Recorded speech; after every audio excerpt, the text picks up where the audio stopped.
तो मैं तो सुबह का मौसम देख रहा था, उतने में ग्वार इकट्ठा करने का आदेश मिल गया, तो मैं इकट्ठा लेके निकल पड़ा। आज कमाएंगा तो कल खाएंगा। नवंबर आ गया फिर भी इतनी ठंडी नहीं है, प्यास लगी जाती है बार बार। अभी चाय पीने का वक्त हो गया है।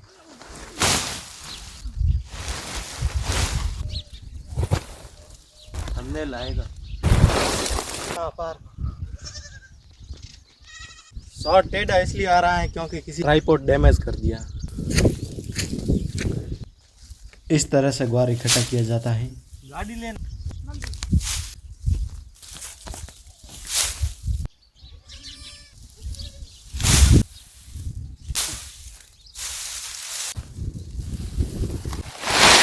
तो वहाँ से लेकर इतनी पूरी जगह में से ग्वार इकट्ठा कर दिया गया है। अब बकरियां सर रही हैं।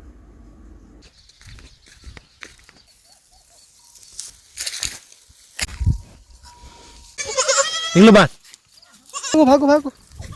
गेट बंद कर देते हैं ताकि पशु खेत खराब ना करें।